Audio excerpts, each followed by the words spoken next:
ഇല്ല, ചില നാശങ്ങൾ പറ്റിയിട്ടുണ്ടാവും. ഉവ്വ് ഉവ്വ് സർ. നമസ്കാരം സഖാവേ.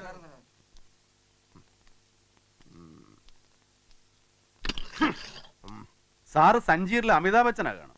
എന്തോ അങ്ങയെപ്പോലെയുള്ള ഉയർന്ന പോലീസ് ഉദ്യോഗസ്ഥന്മാരെ കാണാൻ വരുന്ന പാവങ്ങൾക്ക് ഇരിക്കാനുള്ളതല്ലേ സാറേ ഈ കസേര? തന്നെ പോലുള്ള റൗഡികൾക്കല്ല. എഴുന്നേക്കണോ? റൗഡി തന്റെ മറ്റവൻ. എന്താ പറഞ്ഞത്?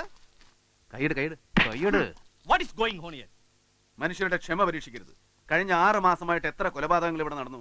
ഞങ്ങളുടെ പാർട്ടിയിൽപ്പെട്ട എത്ര പേരെ വെട്ടിയും കുത്തിയും കൊന്നു. അന്വേഷണ ഉദ്യോഗസ്ഥന്മാർക്ക് കൊലയാളികളിൽ ഒരാളെയെങ്കിലും കണ്ടെത്താൻ കഴിഞ്ഞോ? ജനങ്ങളെ ബോധ്യപ്പെടുത്താൻ കുറെ പേരെ കസ്റ്റഡിയിൽ എടുത്തു എന്നല്ലാതെ അവരിൽ ഒരാളുടെ പേരിലെങ്കിലും നിങ്ങൾ കേസ് ചാർജ് ചെയ്തോ? ഇന്ന് സമാധാനപൂർവ്വം പ്രകടനം നടത്തിയ ഞങ്ങളിൽ ചിലരെ അനാവശ്യമായിട്ട് തല്ലിച്ചതയ്ക്കുകയും ചെയ്തു. തെരുവിൽ കൊള്ളയടിക്കുന്നു, അക്രമം കാണിക്കുന്നതാണോ സമാധാനം? അക്രമം കാണിച്ച ഞങ്ങളല്ല. Yes. Don't blame others. It is you, your people in the procession. അല്ല, തെരുവ് റൗഡികളും സാമൂഹ്യ വിരുദ്ധരും വാടക ഗുണ്ടകളുമാണ്.